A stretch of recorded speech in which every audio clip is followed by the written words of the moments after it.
So for this video, we'll discuss on probability distribution. So because data used in statistical analysis often involves some amount of chance or random variation, so understanding probability helps us to understand statistics and how to apply it. So what is probability? Basically, it's a value between 0 and 1, which is describing the relative possibility or the chances or likelihood an event will occur. The, the closer the probability to 0, the more unlikely an event will occur, and vice versa. There are two types of probabilities. The first one is called a priori, which means the probability that can be computed before the experiment or the trial. So for instance, when you're tossing the coins, the probability of getting head and tails or head or tails is easily can be predicted. However, for the second one, the posteriori, the probability is unknown and cannot be predicted, but it can be guessed or estimated based on the previous trial or observation. So we have a series of experiments, series of survey, for instance. For example, the probability of a slope failure in a specific location, or the probability the chances of a soccer player, a football team to win a match. So this is a posteriori. This probability distribution can be divided into three types to make us easier to predict the probability. The first one is binomial discrete distribution. The second is Poisson discrete distribution. And the third one is normal continuous distribution. So the first probability distribution that we will discuss here is binomial distribution. Binomial distribution are just a special version of a probability distribution. And just like it sounds, binomial, right? Bi meaning two. Now it's just a probability distribution where there are only two categories, kind of a yes or no, true or false, success or failure type of thing. And the great thing about a binomial distribution is any set of data or any type of experiment can always be put into two categories. Even if you have something with multiple categories, you can always have category A and then not category A. So a simple example would be something like you could take your state origin, which we know has more than two choices, right? Selangor, Kelantan, Terengganu, Johor, Sarawak, etc., etc., etc. But you could take all of those and you could actually just create a binomial distribution by saying Selangorian and non-Selangorian, Kelantanese or non-Kelantanese. There's your two categories, okay? So you can always take multiple categories and force them into a binomial situation. So the binomial distribution ends up having a very powerful and widely used kind of importance. In order for something to classify as a binomial probability distribution, it has to have a certain number of traits. First and foremost, you have to have a fixed number of trials. Okay, you need to have fixed numbers of trial. So we are only dealing with a discrete data. We have to have n number of trials. We have to be able to count up the total number of times we are going to try this experiment, whether it's flipping a coin or picking the numbers out of a hat or whatever it happens to be. Secondly, the trial must be independent,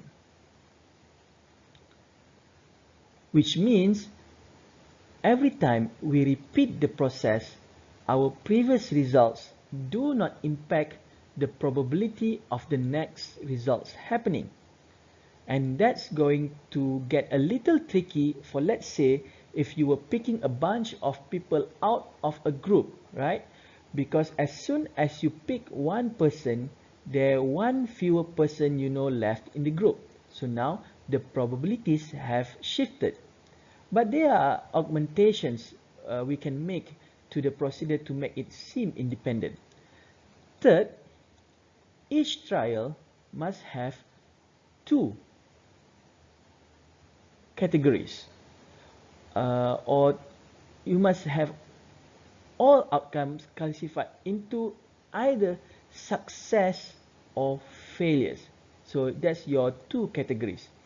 So every time you run the experiment, the result you get has to go into one of those two categories. But as I say with my previous examples, it's very easy to force a multiple category situation into two categories where you can just call them success and failure. And you just define what a success is, and it can be multiple different outcomes. Can be considered a success, and multiple different outcomes could be considered a failure. So you could group them into two different groups. And finally, and then the key here, that this goes back to kind of the independence part as well, is that the probability of a success has to be the same from each trial to the next. In its simplest case, every time you flip that coin, if a success means getting tails, that probability has to remain constant throughout the trials. If we were doing something else, where we were picking somebody out of a group and they had to be a smoker, for instance, and being a smoker was considered a success, then every time we pick that person out of that group, the probability that that person was a smoker would have to remain constant. And that's going to be difficult when you are taking somebody out of a group and then not putting them back, because now the total number of smokers has changed. The total number of people has changed, and therefore the probability has changed. But as I said, there are ways to kind of fudge the numbers if you need to, but with the technology we don't need to do that. We would just use a different techniques. Some of the vocabulary for binomial distribution. We are going to use success and failure instead of good or bad or yes or no. It's just the more commonly used term for your two binomial groups. So when you see PS, that's the probability of a success. And if you see PF, is your probability of failure. And of course, since these are two dichotomous groups and they make up the entire sample space, their probabilities have to sum to 1. Okay, they have sum to 1. So probability of success plus probability of failure must be 1. So they are complements of each other, right? 1 minus P is going to equal Q, which is going to be the probability of your failure.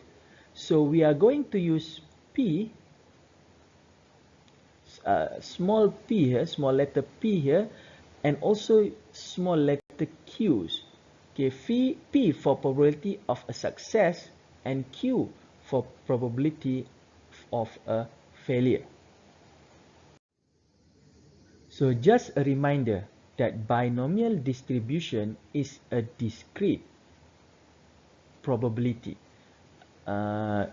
It's not a continuous. What does this actually mean?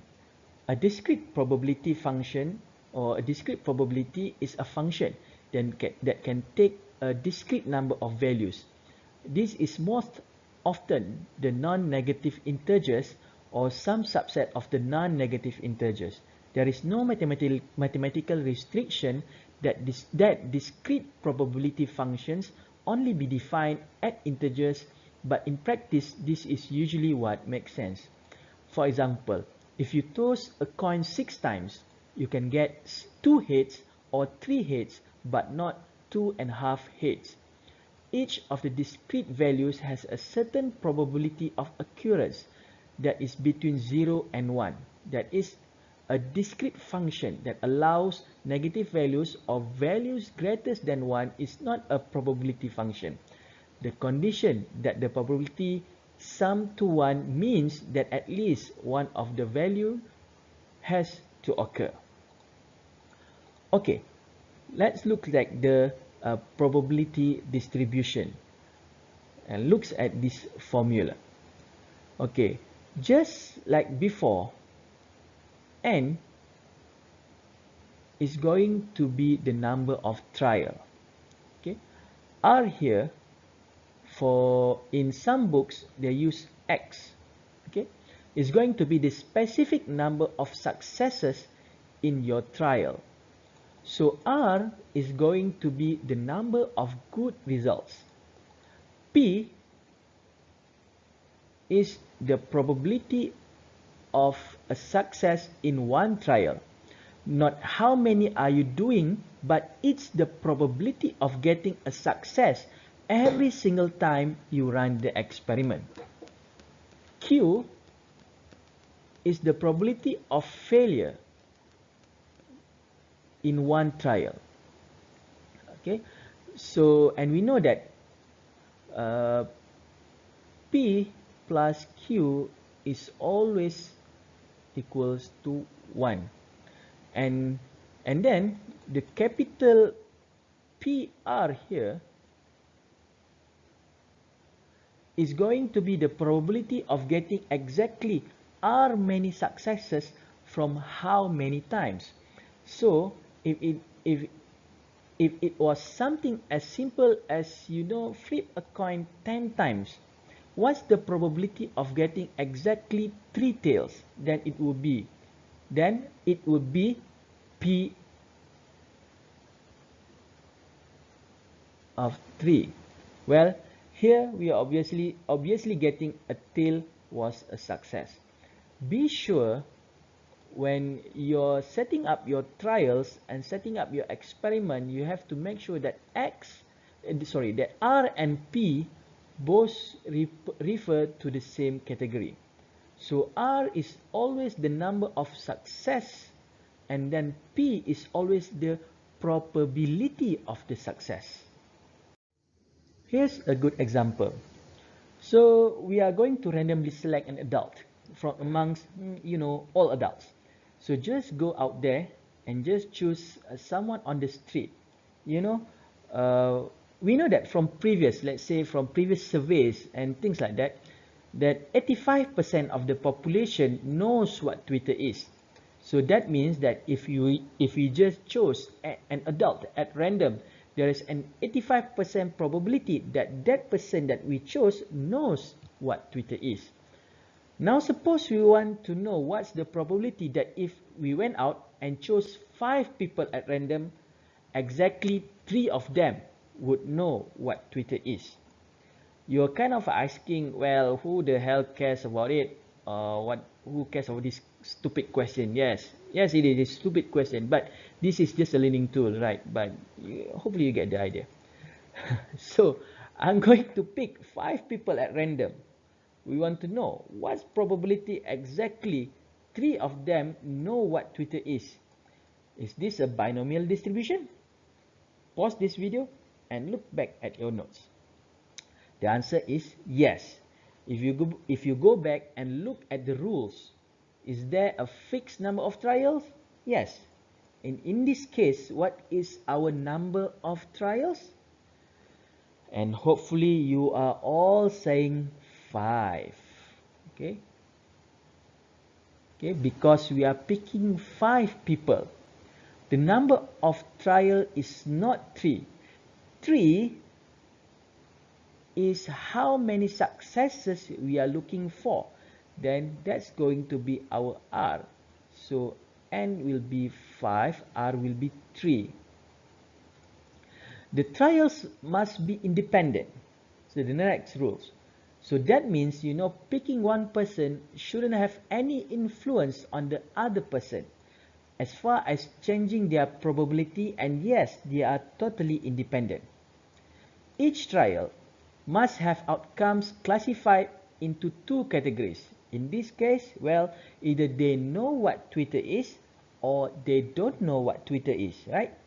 So, either it's a success or failure. So that's true. So this is one of the rules for the probability distribution. And the probability of success has to be the same in all trials.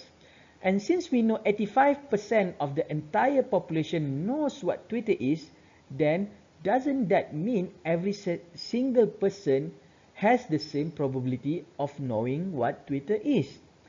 There is an 85% chance that this person knows. There's 85% chance that person, right? So the probability remains constant. So it fits all the key criterion, and therefore it is, yes, in fact, a probability distribution. So here is the formula of binomial distribution. Okay, this is the formula. I want you guys to take a second look at this formula because it does help you understand what probability distribution really does. So let's kind of go back to the previous example of picking 5 people, and we want to know probability the 3 of them know what Twitter is. So here is my 5 dashes. Okay, 1, 2, 3, 4, 5.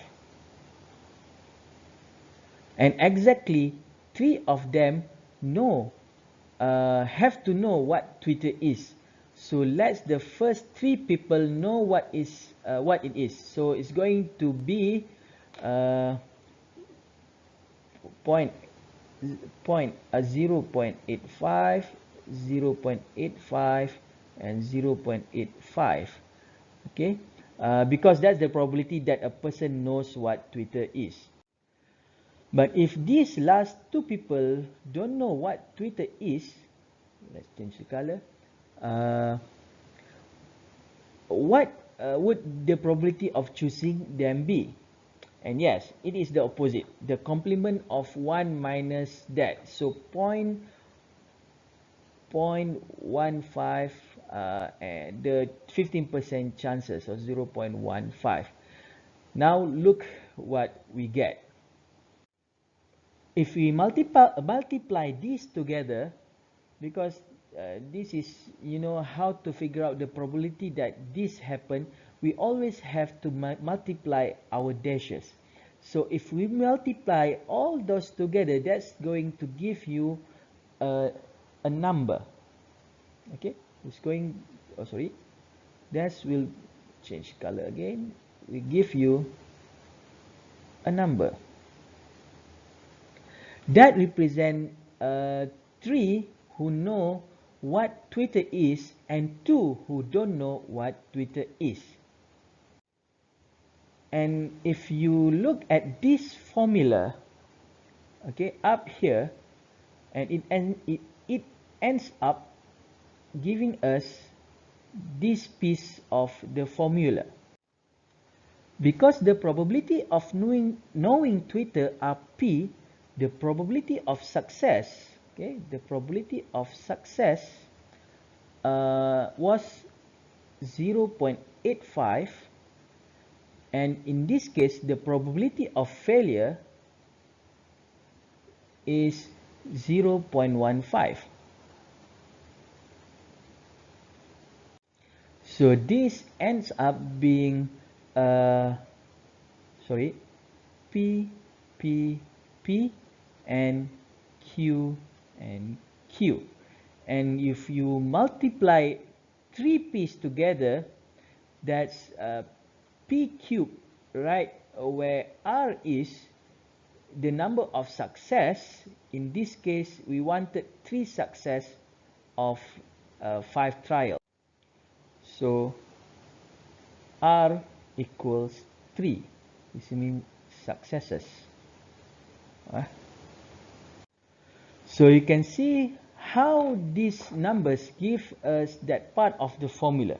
So this end part of the formula is, so this end part, this end part of the formula, okay, is just multiplying together for the probabilities of those successes and failures. So if we have 3 successes, then we end up getting 0.85 cubed times the probability of failure raised to the power of the number of failures we have, which in this case 0.15 square here. So 5 minus 3, which is 2 of them. So 5 minus 3, okay. And that's the exact same thing we get with our dashes technique. So now what about this this formula, this part of the this part, what's all this junk, where does this come from? Hopefully you recognize that as hopefully you can recognize this as one of our factorial formulas that we learn in our section on probability. And which factorial is that? Is that a permutation or a combination? And if you don't remember, pause the video and go look back through your notes, or you can wait a second and I'll reveal all. It's in fact a combination. So which means that that is the combination of n choosing R. So we have n many things, we are going to choose R many of them. This formula tells us how many ways we can take these 3 P's, these 3 successes and these 3 Q's. Okay, these 3 P's and these 3 Q's, so these 2 failures, and rearrange them. So it's counting up like P, Q, Q, but it's also can count up of P, Q, P, P, Q, okay, etc., etc., etc. All the different ways you can rearrange those P's and Q's, that's what this combination does. It counts up all those ways. Well, if I arrange the 0.85 to the 0.15, so put them in a different order, when I multiply them together, when I still get this exact same number, I can still get the same number that's going to be in that square, in this square, whatever what happens to be, okay, because we all know that A times B is the same thing as B times A. So if I rearrange all those numbers, I'm still going to get the same number.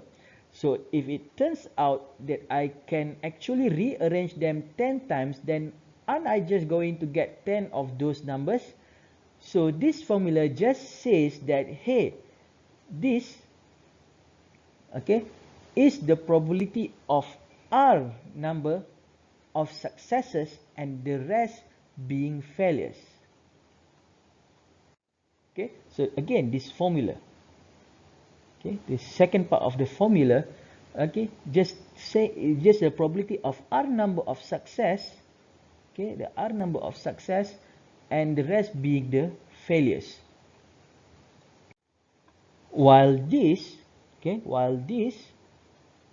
the first part of this formula is the number of ways that you could rearrange them, get them in a different order, and when you multiply those two together, then you multiply these two together, that gives you the total of all the probabilities. This will give you all the probabilities. of all those different arrangements, and that's the binomial probability formula. It's very simple. Okay, again, I like to look at the formula here again because it kind of helps us to understand what's going on with the binomial formula, what it's doing, why is it doing what it's doing, and gives you a better understanding of what binomial probability really is. It's just telling you the likelihood of getting R number of successes out of n number of trials. So in this case, in previous case, 3 out of 5 people know something. So here is what our the example that we worked before. The R in the N is the success of 5 probability. The R is in the N 3 successes out of 5. Sorry, so R is a 3, N is equal to 5. Probability, okay, is probability of success is 0.85 and probability of failure is 0.15. So what we want and what we are looking for is P of 3. Okay, so we are looking for 3 successes. So here is everything thrown into the formula. So this is the formula.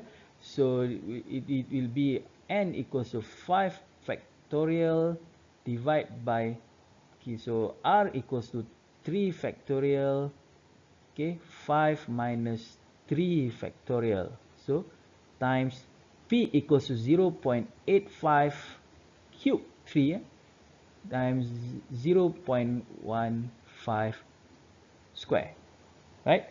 So this will be 10 times 0.1611415 times 0.0225, then this is will be equal 0.138, and it is being 0.138, or almost 14% of the population knows three of how to say 3 people. If we go out and sample 3 people from the 5 from the 5%, you have the chances of 14% of these 3 people knows what Twitter is, and it's simple as that. So we've gone this through this, right? The first number, or the first formula here, the first formula here shows us the number of ways we can rearrange our P's and Q's. And the second part gives us the probability of that arrangement of P's and Q's. So when you put all together, it gives us the total probability. So just like any other probability distribution, we can calculate means and standard deviations. What's the other word for mean that we use sometimes? That's right, expected value. You all notice, you will also notice that this formula extremely simple, right? I mean, how could it get easier than just n times p? Okay, I change the color here. Let me put green. Change n times p here, and then npq square root of npq for standard deviation. So these are two of the easiest formula you are going to see in your entire statistics career. Well, just like before, we have the range rule of thumb. Okay, the unusual stuff, and just like before, it's always your mean. So your mean plus or minus, okay, plus or minus 2 times standard deviation. Okay, 2 times standard deviations. So here's an example. 95% of the world's population recognize McDonald's. If you went out and just randomly chose a focus group of 12 adults, we could find the mean and standard deviation of the number of people in that group who recognized McDonald's. So in this case, okay, our sample size, okay, okay, n will equals to 12, and our probability P, okay, is 0.95, okay, because that's the probability of a success. So the mean is just the mean, okay, is just n times P, so equals to 12 times 0.95. So, and we would expect, so this is n, this is 12.095, that we expect that 11.4 of them will recognize McDonald's. Now you're probably asking, how the heck, what the heck that I get a point for of 4 of 11.4 of a person? Okay, how can I get point of 4 of a person? You don't. And that's something to realize, that an expected value doesn't always make sense in the real world. You can't have 11.4 people out of 12, but what the expected value means is that on average, if you randomly chose 12 people over and over and over and over and over again, sometimes 12 of them would recognize McDonald's, as sometimes 11, maybe even sometimes 10. But if you ran the experiment over and over and over again, and each time you wrote down the number of people from that sample who recognized McDonald's, and then took the average of those results, right? You took the 12s, the 11s, the 10, then come up here now, and then maybe even had a group that only 9 recognize it, right? You add all those numbers together, divided by how many times you ran the experiment, then you would get an 11.4. That's what the expected value means, is that on average. Okay, if you ran the experiment over and over and over again, we will expect 11.4 as the average number of people who recognize McDonald's. Okay then, and then the standard deviation, okay, and the standard deviation will be 0.8. Okay, and when we round it, yeah, just tell us how spread out those numbers are. And it also can give us an idea of unusual results, which is what we do here. We take that 0.8, okay, and we multiply it by 2. Okay, 0.8, we multiply it by 2, we add it and subtract it from the mean. So remember, so mean plus or minus 2 times 0.8, so this is 11.4, right? We add it and subtract it from the mean, and we can see that on any given random selection of 12 adults, we had 13 or more people recognizing McDonald's, and it would be considered unusual. And you go, well, no, because we only grabbed 12, so how could we have 13 or more? Okay, again, silly results only because the numbers are so small. But on the other hand, on the other end, okay, if you had 9.8, okay, just minus, so 9.8, 11.4 minus 0.8 is 9.8, okay, or fewer, that would be considered unusual. So if you know 10 wouldn't be considered unusual. If you sample 12 and you found 10 people recognize McDonald's, that's not considered unusual. But when you sample 12 people and you get only 9 people or less not recognize McDonald's, so then it would get that would be considered unusual results. So it means that the sample that you get from that area is probably, oh, why this become the importance of the survey, for instance. So knowing this unusual will be very, very important, especially to know, okay, for estimating what's happening in certain surveys or certain voting or something else. Okay, and that's the end of binomial distribution.